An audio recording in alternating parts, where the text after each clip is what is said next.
So if you got a condensing furnace in this fun sub-zero weather, and it says pressure switch stuck open, or the pressure switch ain't staying closed, yeah, that's hot exhaust gas coming out.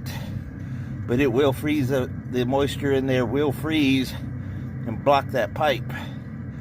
So some of you service techs, if you ain't used to this sub-zero weather, make sure that pipe is clear, because it'll form ice and it will plug up. Homeowners, make sure it's clear. You can save yourself some money on a service call with that.